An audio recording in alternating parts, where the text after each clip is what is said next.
Abraão tinha outros filhos? Você já leu isso na Bíblia? Neste vídeo, o pastor César Cavalcante responde a essa e outras perguntas como se as 10 virgens adormeceram espiritualmente ou não, ou outra pergunta como o que é a blasfêmia contra o Espírito Santo. Então já deixa o seu like nesse vídeo, se inscreve no canal para você acompanhar mais conteúdo cristão e seja edificado pela palavra. Tenha um bom vídeo, graça e paz. Alô? Alô, boa tarde. Boa tarde, quem fala? É o Bruno, pastor César. Oi, Bruno, você fala de onde? Eu falo do Jardim Paulista, Zona Sul de São Paulo. Legal, bem-vindo ao programa, meu irmão, pois não? Bem, prazerão, primeiramente, queria agradecer a oportunidade, muito prazer falar com o senhor, eu te acompanho aí desde 2022. Amém. Então é uma grande bênção nas nossas vidas. Glória a Deus, bem-vindo você aí, Brunão, vamos lá, tá com você. Bem, eu queria fazer uma pergunta, pastor, sobre o texto de Crônicas, Primeira Crônicas, e lá eles falam descendente de Adão. Ele fala lá... Você lembra o capítulo? Abraão teve outros filhos, além de Isaac e Ismael. Teve sim. Você lembra o capítulo? É o capítulo 1º. No capítulo 1º, e a partir do versículo 28, Tá bom. ele fala assim, que Abraão teve uma... Desculpa, capítulo 1º, no versículo 32. Ele fala que Abraão teve uma concubina chamada Quetura. E ela lhe deu 6 filhos. É verdade. Os Tá nomes certo. deles foram Zirã, Joksã, Medã, Median, Isbaque e Sua. Joksã foi pai de 2 filhos chamados Saba e Dan. Eu queria saber se esse Abraão aqui é o mesmo de Gênesis. Tá certo. Obrigado, meu irmão. Deus abençoe. Eu que agradeço. Amém. É o mesmo, o texto, para ler esse texto, né, você pode trabalhar com Gênesis capítulo 25. Em Gênesis capítulo 25, depois da morte de de Sara, né, a Bíblia diz que desposou Abraão outra mulher chamada Quetura. Então isso é Gênesis 25, 1. Ele deu à luz, e aí aqueles nomes vão aparecer aqui: Zinrã, Joksã, Medã, Midian, Isbaque, Suá, Joksã, Jeroa. E aí você vai ter esses textos. Os filhos de Midian foram Elá, Afer, Enoque, tal. E aí ele vai ter aqui uma terceira linhagem de Abraão, tá certo? Abraão deu tudo que possuía a Isaac, porém aos filhos das concubinas que tinha, porque tinha a primeira lá que era a mãe de Ismael, não é? Agar, mãe de Ismael, deu ele também presentes ainda em vida e os separou de seu filho Isaac, enviando-os para a terra oriental. Então ele preservou a linhagem de Isaac, também a herança para Isaac, porque era o primogênito nessa concepção, mas sim ele teve muitos outros filhos e muitas outras filhas além de Isaac e Ismael.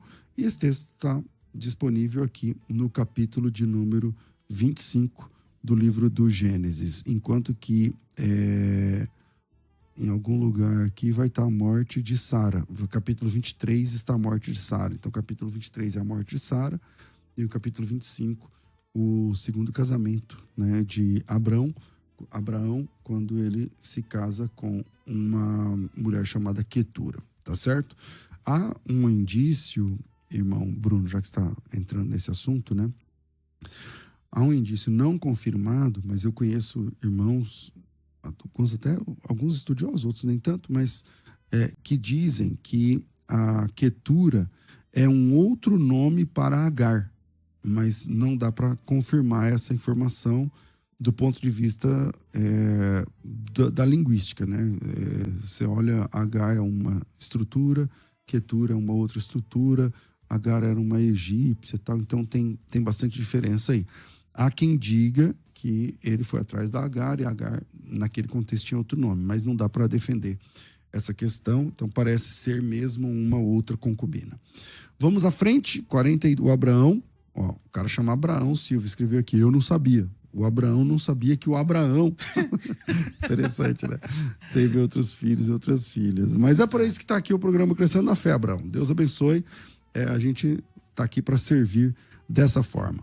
Vamos lá, temos telefone ao vivo, Fabiano? Vamos agora com o WhatsApp, pastor. Esse é o WhatsApp.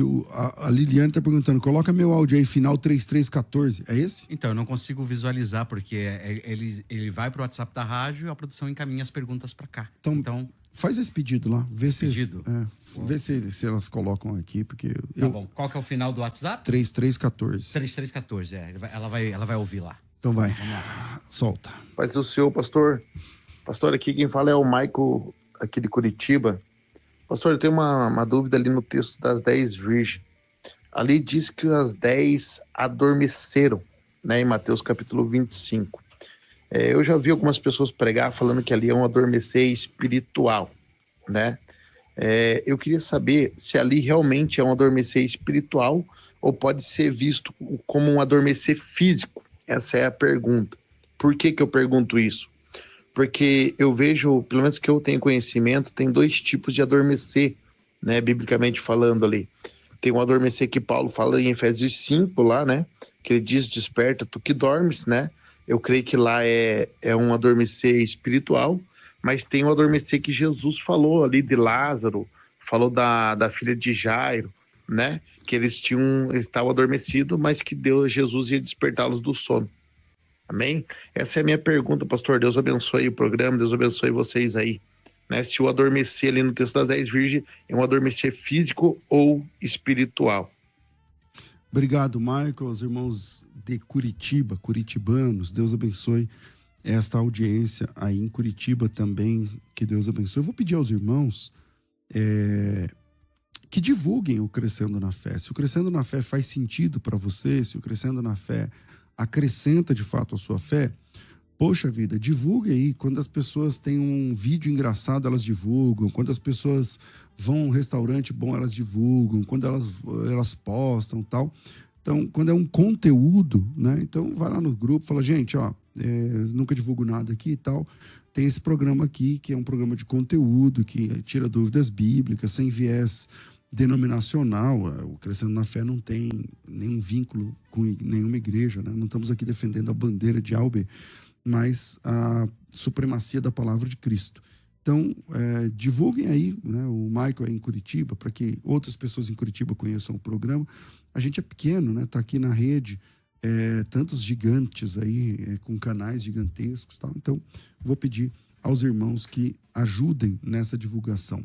Se cada pessoa divulgar para sei lá, meia dúzia de grupos que tem, alguns milhares de novos ouvintes, a gente alcança em pouco tempo, e alcançar novos ouvintes significa levar edificação mais longe, tá certo? Então, fica aí a dica e o pedido. O texto das 10 virgens. Esse dormir ali é espiritual? Não, não é espiritual. Como eu sei que não é espiritual? Eu sei que não é espiritual porque a Bíblia diz que todas adormeceram. Eu vou ler o texto que fica mais fácil.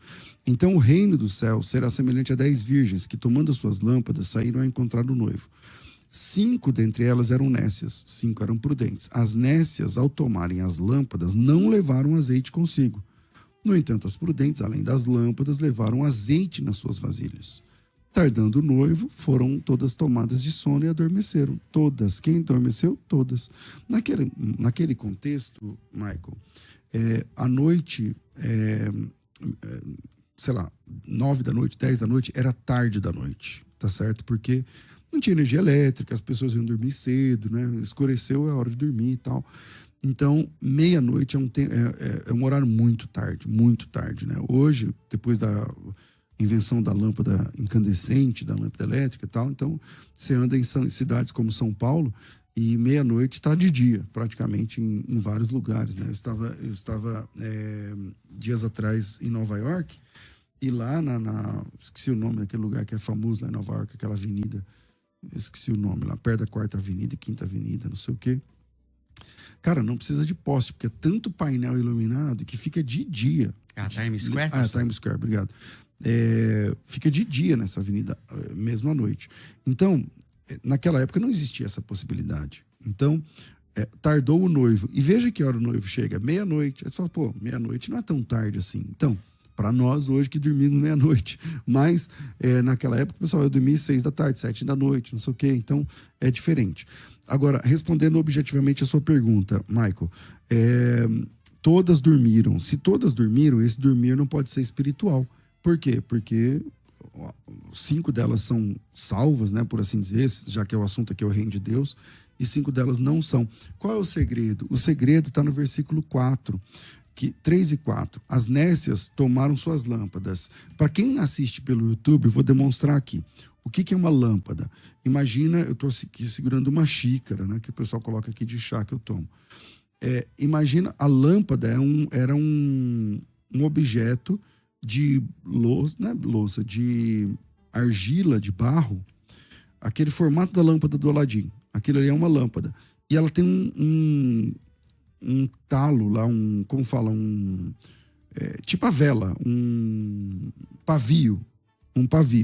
E esse pavio, ele era colocado dentro do objeto, da lâmpada, tinha lá um tanto de azeite, e esse pavio ficava aceso por causa do azeite o tempo todo. Entendeu? Então isso aqui iluminava. Então quando a pessoa ia, ela levava uma lâmpada, que é esse objeto que está iluminando ali e tal, na total escuridão. A Bíblia diz no versículo 3 que as nécias tomaram as lâmpadas, quer dizer, elas tinham esse objeto, mas não tinham azeite dentro.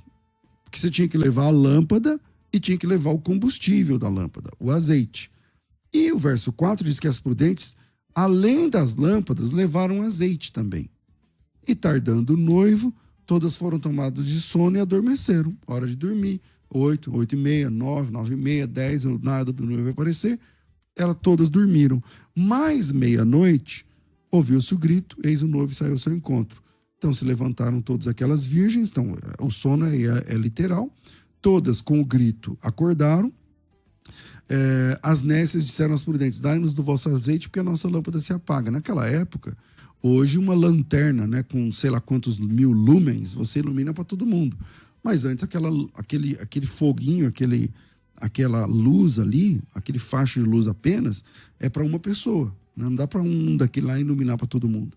E aí a ideia da questão individual já aparece aqui no texto, né? E aí ela dai-nos da vossa lâmpada, da vosso azeite, porque a nossa lâmpada não se apaga. Por que a lâmpada se apagava? Porque não tem azeite. Quer dizer, o fogo ficava no pavio, o pavio não permanecia aceso porque ele não estava encharcado de azeite. E aí as prudentes disseram, não tem como eu tirar do azeite que está no meu pavio, não tem como transferir o azeite que embebeu o meu pavio e transferir para o seu. Não dá, literalmente não dá. Então vai aonde compra, vai aonde vende e compra. Só que era meia-noite. E elas saindo para comprar, o versículo 10, talvez acordaram lá o dono da venda ou coisa parecida, mas parece que elas conseguiram comprar. Só que era tarde demais. No versículo 11, chegaram as virgens nécias clamando, dizendo, Senhor, abre-nos a porta, e ele dizendo, não vos conheço. E esse texto é uma mostra, né, da volta de Cristo. Que uma vez que o noivo chegou, o apóstolo Pedro fala que alguns dizem que ele tarda, né? A vinda dele tarda, não sei o quê. Uma vez que ele chega, não tem mais volta. Não tem mais... A porta se abriu, ou melhor, a porta se fechou, então não tem mais outra... Não tem repescagem, né? Como alguns entendem que Jesus volta, mas mesmo assim tem um tipo de repescagem, que você pode gritar, ou você pode se matar, ou você pode morrer pela fé, e aí você fica sendo salvo pelo seu sangue e tal. Isso aí é conversa fiada para boi dormir. Na Bíblia, quando o noivo chega, fechou-se a porta, e aí quem chega depois, ele não conhece. Bom, vamos em frente. Telefone por onde, Fabiano? Temos o WhatsApp, a pergunta da Liliane. Você conseguiu achar. Vai. Boa tarde, Pai do Senhor, Pastor César, tudo bem? Amém. Que é a Liliane de Barra Mansa. E a minha dúvida não seria teológica, mas eu queria saber o que o senhor acha sobre déjà vu, ou déjà vu, eu não sei como que fala direito. Mas esse negócio de a gente viver uma coisa e dar a impressão que já viveu. Eu queria saber sobre isso. Se o pastor tem alguma resposta, né, pautada na Bíblia, ou sim. Eu não sei o que dizer. Não sei como explicar, mas tem alguma resposta sobre isso, tá bom? Fica com Deus, fica na paz do Senhor. Deus abençoe. Essa palavra vem do francês, né? Poucas palavras que nós usamos em português têm origem no francês. Essa é uma delas, né? A palavra déjà-vu, que a gente fala, escreve-se déjà vu, né? Lê-se déjà vu, que significa já visto, né? Isso aí eu já vi, isso aí eu já presenciei, tenho essa impressão. A Bíblia não fala, mas a melhor explicação que eu já achei sobre isso é a ideia como é que funciona as informações que os neurônios, dos neurônios que carregam o nosso cérebro e as nossas lembranças. É o seguinte, é a nossa percepção da realidade. Então, nem o computador mais rápido do mundo, né, chega perto da velocidade de transmissão de informações que um cérebro humano tem. Parece, essa explicação que eu já li, e agora eu não vou me lembrar as fontes, tá? Eu gosto sempre da fonte, mas não vou conseguir lembrar a fonte agora. Mas agora, a informação que eu li é que nessa velocidade gigantesca, não sei quantos bytes de informação que transitam, que é a velocidade que os nossos neurônios levam, parece que quando um leva e traz, acontece algum tipo de... Imagina um carro vindo e outro voltando e eles colidem, por exemplo. Entende? E aí você tem a impressão de aquilo, aquele cheiro, aquela imagem, ou aquele som, aquela fala, ou aquela cara, ou aquele filme, aquele não sei o que lá. Você tem a impressão de já ter vivido aquilo. Porque nessas velocidades aí de transmissão de coisas para serem armazenadas na sua memória de curta, de longa duração, acontece esse choque e a impressão que dá é que você já tenha vivido aquela situação. Então, essa é uma explicação interessante que eu recebi, e eu acho que essa explicação ela pode fazer mais sentido do que outras, né, que meio que espiritualizam aquela questão e tal. A Bíblia não diz nada a respeito disso, não, pelo menos não que eu me lembre. Tá certo? Vamos para frente, Fabiano, o que nós sabemos? Abemos ligação, pastor. Alô? A paz de Deus, meu querido pastor César. Já chegou o disco voador! A paz do senhor irmão Luciano, tudo bem? Amém. A paz de Deus para os queridos irmãos ouvintes também aqui no Brasil e em todo mundo. É um prazer falar com vocês. Legal. Pois não, meu irmão? Irmão, só falar rapidinho. A minha pergunta foi mal entendida, irmão. Só para falar, não estou voltando no assunto, não. Eu não acredito que a CCB é a graça de Deus. Não acredito que só ela tem a graça de Deus. Já falei no programa que encontrei a graça de Deus em outras igrejas. Mas a minha pergunta foi sobre a manifestação da plenitude da graça de Deus em seitas. Como que fica a manifestação da plenitude da graça de Deus em seitas como a Adventista do Sétimo Dia, Testemunho de Jeová e outras seitas? Essa era a minha pergunta. E a minha esposa também quer saber o que é a blasfêmia contra o Espírito Santo. Nós estamos acompanhando o programa de vocês e é um prazer, uma grande honra ouvir o programa de vocês também. Amém. Deus abençoe. Fica na paz. Amém. Tchau, tchau. Amém. Um abraço aos irmãos que estão lá longe, né? O Luciano é Teodoro Sampaio, a cidade? Não, é prefixo 18, eu acho Primavera, que é. Primavera. Porto Lá, Primavera, lá né? é 18? É. Misericórdia. Então, Porto Primavera, toda aquela região ali, Deus abençoe. Rosana, né? Rosana, Porto Primavera, tal. Eu conheço bem essa região aí. Bom, vamos lá. Como é que fica? De alguma forma, o irmão Luciano, ele gosta de se referir a uma coisa chamada plenitude da graça de Deus. Bom, a graça de Deus, a Bíblia diz que ela se manifesta para os pecadores, né? Deixa eu achar aqui o texto. Em Efésios, né? Peraí, Efésios 2. Mais um minutinho. Efésios capítulo 2 diz o seguinte: Ele nos deu vida, estando vós mortos nos vossos delitos e pecados, nos quais outrora andaste segundo o curso desse mundo, segundo o príncipe da potestade do ar, do espírito que agora atua nos filhos da desobediência, entre os quais também todos nós andávamos outrora segundo as inclinações da nossa carne, fazendo a vontade da carne e dos pensamentos. Éramos por natureza filhos da ira, como também os demais. Mas Deus, que é riquíssimo em misericórdia, por causa do grande amor com que nos amou, estando nós mortos nos delitos, nos nossos delitos, e aí Paulo se inclui, né? Estando nós mortos nos nossos delitos, nos deu vida juntamente com Cristo. Pela graça sois salvos. Então, para Paulo, irmão Luciano, a graça se manifestou quando ele estava morto nos seus delitos e pecados. E qual eram os delitos e pecados do Paulo? Paulo fazia parte de uma seita do judaísmo, chamada farisaísmo, e através dessa seita ele perseguia, ele matava cristãos, ele prendia cristãos, e é assim que ele estava morto nos seus delitos e pecados, quando a graça de Deus, ou aquilo que você gosta de chamar de plenitude da graça de Deus, o alcançou e ele teve uma visão de Cristo. Ele viu Jesus, ele falou com Jesus. Ou seja, estando nós mortos nos delitos e pecados, nos deu vida juntamente com Cristo. Quando Jesus aparece para ele, é que ele é alcançado pela graça infinita, pela plenitude, como você gosta de chamar, tal, pela graça salvadora. Então, pastor, a graça, como é que funciona a manifestação da graça de Deus em seitas? Ela pode se manifestar? Bom, Jesus Cristo é Deus Salvador. Ele salva quem ele quiser, né? Ele salva quem ele quiser. Ele salvou Paulo de dentro de uma seita macabra que perseguia e matava pessoas, né? Se você, qualquer seita, pode chamar pelo nome que quiser, pode falar de Deus ou não, qualquer ajuntamento religioso que persegue e mata pessoas é uma coisa horrenda, né? Terrível. E Paulo fazia parte de um ajuntamento religioso desse naipe, que perseguia e prendia e ceifava vidas com as suas próprias mãos.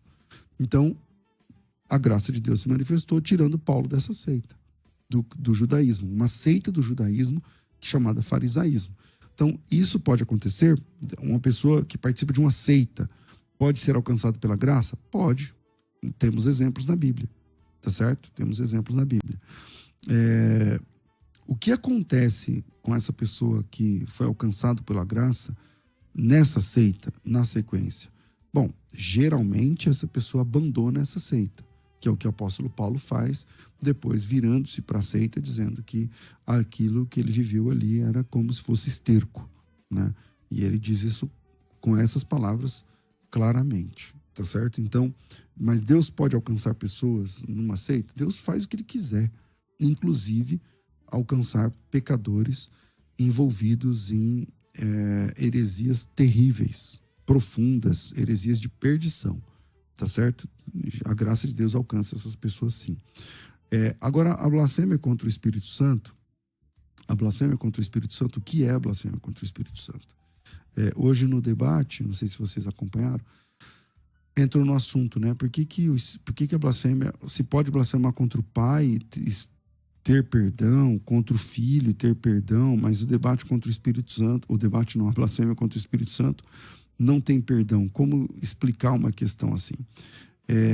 Bom, parece que a blasfêmia contra o Espírito Santo, pelo menos para quem olha no primeiro momento nesse texto, parece que ela é mais importante do que a blasfêmia contra o Pai e contra o Filho. E não é bem assim a questão. A questão é como funcionam os recursos de Deus para a salvação do homem, né? Então você tem, por exemplo, na Antiga Aliança, Deus o Pai, ele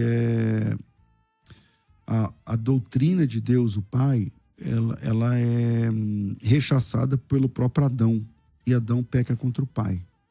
E aí ele começa a mandar profetas, né? Tem os patriarcas, os profetas e tal, e as pessoas não estão nem aí, elas pecam contra o Pai. Depois vem o Filho. E aí o que eles fizeram com o Filho? Conforme a parábola lá da figueira, figueira não, da vinha, né? Veio o filho. O que eles fizeram? Mataram o filho. Mataram o filho. E Jesus Cristo foi morto num ritual religioso, né?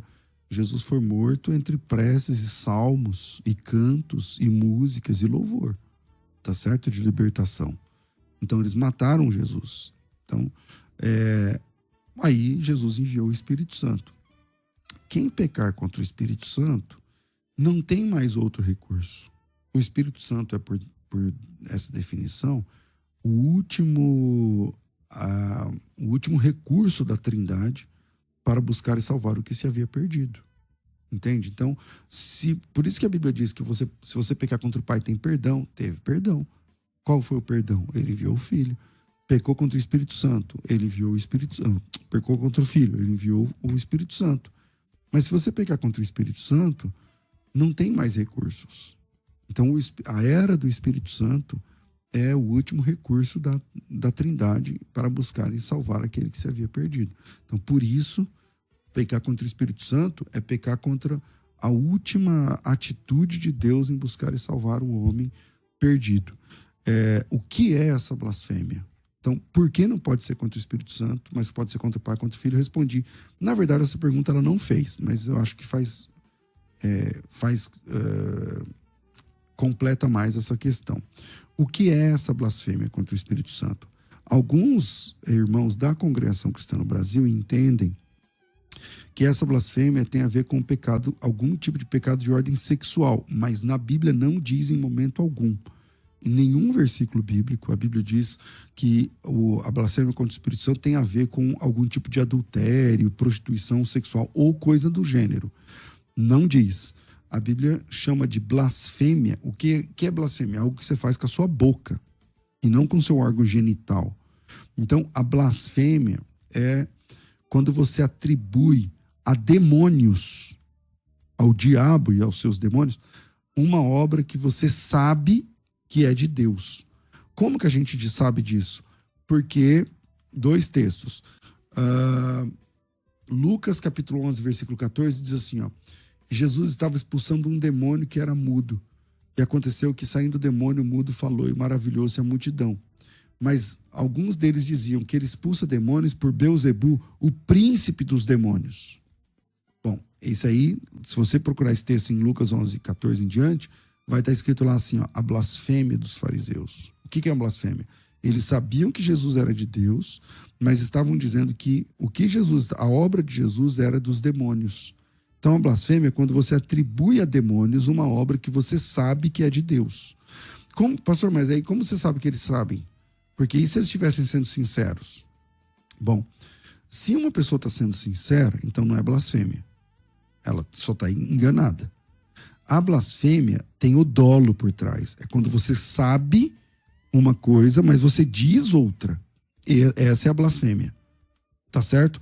E como eu sei que eles sabiam e que aquilo era uma blasfêmia? Por conta do texto do encontro de Jesus com Nicodemos no capítulo 3 de João. João capítulo 3, havia entre os judeus um homem chamado Nicodemos, o principal da sinagoga. Este foi de noite ter com Jesus. Eu estou falando meio de cor, mas é João capítulo 3, versículo 1 e 2. E disse, mestre, sabemos que tu és mestre vindo de Deus, porque ninguém pode fazer os sinais que tu fazes se Deus não fora com ele. Veja, o Nicodemos está antes do texto lá de Lucas. Está no começo do ministério de Jesus. O Nicodemos fala no plural. Nós sabemos que tu és mestre vindo de Deus. Por quê? Porque ninguém pode fazer os sinais que tu fazes se Deus não for com ele. Entende? Então, quando você sabe que é de Deus e diz que é do demônio, então isso é uma blasfêmia contra o Espírito Santo. Por exemplo, a pessoa sabe que um irmão está sendo usado por Deus ali e tal, ele fala assim, isso aí é demônio, isso aí é blasfêmia contra o Espírito Santo. Quando você sabe que é de Deus e diz que é do demônio. Eu não sabia. Então você é só um ignorante que fala pelos cotovelos e que precisa de domínio próprio, mas não é uma blasfêmia. Blasfêmia tem 2 qualificativos. Primeiro, é uma fala. E depois é uma fala consciente.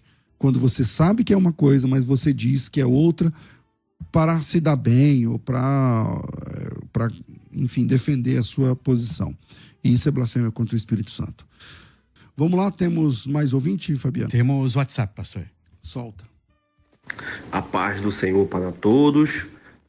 Aqui é o Bianchi Porto do Rio de Janeiro. Congrego na Assembleia de Deus. Também sou aluno da FTB. A minha pergunta hoje é no livro de Isaías, capítulo 9, versículo 6. Eu ouvi um rabino messiânico dizer que esse versículo 6 foi traduzido de maneira errada.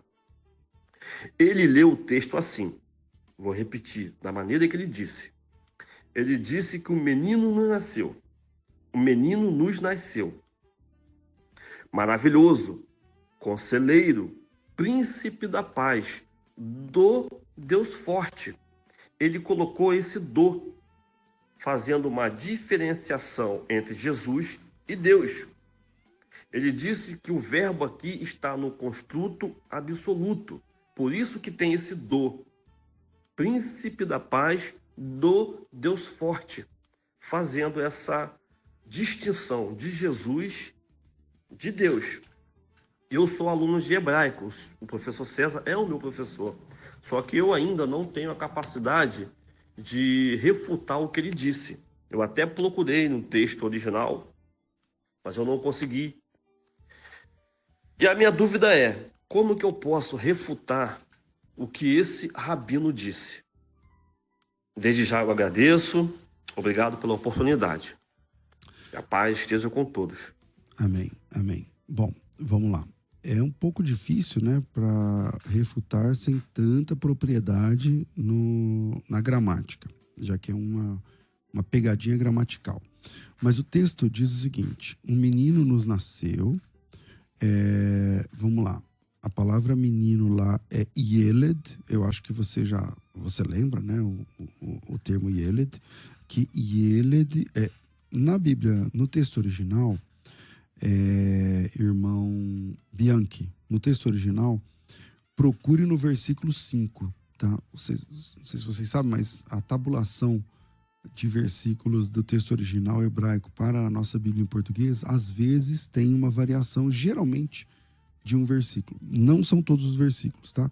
Não são todos os capítulos que tem essa situação, mas, por exemplo, esse Isaías 9, Salmos 22, alguns textos têm. Então, procure isso no versículo 5. Ki Yeled e Yulad Lanu. Então, porque um menino nasceu para nós. Um menino nasceu para nós.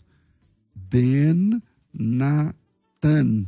Ben Natan Lanu. Ou seja, um menino, como se fosse um presente, né, Natan? É um filho como presente para nós, tá certo? Vamos lá, eu tô lendo o versículo 5. Vaterri, ou melhor, Vaterri Hamisra al, aqui ó, Shirmo, Vaikra, Shemo, Pele, e não tem o do aqui, como ele está falando, né? Ele está dizendo que um menino nos nasceu, um filho se nos deu, o governo está sob, eu esqueci como ele falou lá no começo, né? Um menino nos nasceu, do maravilhoso, conselheiro, não tem essa ligação.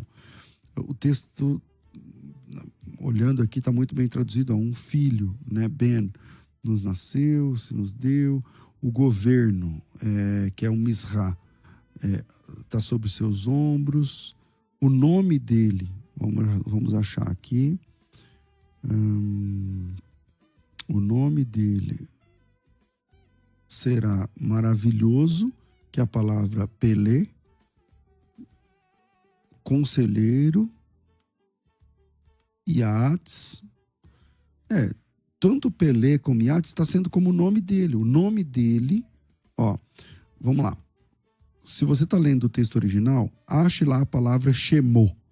Shem, em hebraico, é nome. Shemo é o nome para ele. O nome dele será. E aí, na sequência, vem Pelé, que a gente fala, traduz aqui em português como maravilhoso. Depois, então, Pelé é o Shemô, é o nome dele. O nome do menino. O nome dele será Pelé, o nome dele será Iaats, que lá está flexionado como Ioetz, Al-Gibor. Gibor significa poder, poderoso, força e tal, tá certo? Então, Deus forte, tá certo? Al, que é Deus, Gibor, ele, né, no caso, El Gibor. Então, esse menino é El Gibor. Esse menino, o nome dele, o Shemô, é El Gibor. Então, a chave para você conversar com essa pessoa, mesmo não manjando muito de hebraico, da gramática, né? Parece que você é aluno do hebraico fácil, que é o hebraico que tem alfabetização. Então, você vai conseguir ler lá no texto, no versículo 5, a palavra Shemô. Olha lá a palavra Shemô. Ok. Shemô, quer dizer, o nome dele é Pelé, Ioetz, não, então maravilhoso, tá, primeiro. Depois, Ioetz, que é a palavra, não é construto, deixa eu lembrar aqui a gramática. Ioetz, ele é o particípio, eu lembrei aqui, o particípio da palavra conselho, então é o conselheiro. O que é o particípio? É aquele que faz a ação. Eu sei disso porque ele tem um O aqui na segunda casinha, é um O. Então aqui é o particípio do conselho. Então o particípio do conselho é o conselheiro, assim como o particípio do assassinato é o assassino, o particípio do amar é o amante. Então aqui é o particípio. Então o nome dele é maravilhoso, é conselheiro, é El Gibor. El Gibor, que é Deus forte, é o nome dele, é o Shemô. Entendeu? Então, o Shemô, que é o nome dele, vai Pelé, Ioetz, El Gibor, todos esses títulos são o nome do menino, o nome do Yeled, tá certo? Então, o versículo 5 começa, que Yeled, porque um menino, e o Lad Lanu, porque um menino, um Yeled, um garoto, chegou, nos nasceu. Ben Nitan. E ele é um presente para nós. Ele na nossa Bíblia em português fala, um menino nos nasceu, um filho foi nos dado como um presente, como um Natan, tá certo? E aí vai dizer lá, o nome dele, Shemô, Pelé Ioetz El Gibor, maravilhoso, conselheiro e Deus forte. Esses nomes são nomes para o garoto. Então o nome dele será El Gibor. Então você pode trazer essa questão do Shemô e El Gibor. O nome dele será Deus forte. Tem outro lá, o Pelé, tem lá o Ioetz, que é maravilhoso, conselheiro, mas trabalha essa questão do El Gibor, que é um Deus, mas não só Deus, como se fosse o Elohim, não sei o que lá, não. Deus forte. Tá certo? E na sequência do Deus forte, do El Gibor, tá Aviad, quer dizer, ele é o pai, calma aí, ó. Aviad, que é o pai do Ad, pai do que é eterno. E Shar, que é príncipe, né? Sara é princesa, né? Shar é príncipe, Shar Shalom. Ele é o Shar Shalom, ele é o príncipe da paz, tá certo? Então, todos esses termos, Shar Shalom, Aviad, quer dizer, o pai da eternidade, o El Gibor, o Ioetz, que está no particípio, né? O Pelé, todos eles são Shemot, são nomes do menino que nasceu. Beleza? Vamos lá, temos ouvinte por onde, Fabiano? Habemos ligare, pastor. Vai. Alô? Alô, boa tarde. Boa tarde, quem fala? Oi, Danilo Lapaz, tudo bem, meus irmãos? Tudo bem, Danilo, você fala de onde? Eu, Sorocaba, estado de São Paulo. Sorocaba, bem-vindo aí, Danilo, tá com você, manda aí. Bom, bem-vindo nas rédeas do Fabiano, né? Porque quando ele não tava, eu consegui falar 2 vezes. Tudo depende do Fabiano neste programa, meu Sempre irmão. sobra pra mim. Vamos lá, manda aí. Irmão, eu tenho... São bem sucintas. Eu estava conversando com uma testemunha de Jeová e ele alegou para mim que na Bíblia dele não tem os versículos de 1 a 11 de João 8, porque não existe no original, não foi localizado. E para mim soou muito uma desculpa esfarrapada, porque eu não localizei nada a respeito na internet. Eu virei, procurei acho que uns 2, 3 dias seguidos, não achei nada nesse sentido, tá? E a outra pergunta, irmão, é referente a Apocalipse 3, versículo 7 em diante, que fala da igreja de Filadélfia. Ali, no texto, no versículo 8, conheço as tuas obras, desde que diante de pus uma porta aberta e ninguém a pode fechar. Irmão, ali, na minha visão, eu imagino que essa porta seja a graça. Só queria, assim, se os irmãos podem, se não for, se os irmãos me dão uma explicação a respeito desse versículo, porque muita gente usa essa, pus uma porta aberta aí para dar como se fosse uma benção material para as pessoas, tá? Então, era somente essas 2 perguntas mesmo. Tá certo. Deus abençoe, meu irmão. Amém. Fica com Deus. Amém. Olha, a porta aberta aqui, ela é consoante ao texto que o apóstolo Paulo fala, né? Diz que tem uma porta aberta e tal. E a porta aberta ali é para a pregação do evangelho. Então você tem razão. Na verdade, não é porta aberta no sentido financeiro. Embora, preste atenção, embora Deus também tem poder para abençoar financeiramente seus filhos. Uma coisa não nega a outra, tá? Mas aqui nesse texto, de fato, não tem absolutamente nada a ver com coisas financeiras. Sobre o texto de João capítulo 8, de 1 a 11, as Testemunhas de Jeová não tem esse texto, mas não apenas esse. São alguns textos, não são muitos, mas uns 10, eu não lembro exatamente quantos, que na Bíblia das TJs aparece um risco, né? Eles fazem um risco lá e não tem o texto. Por quê?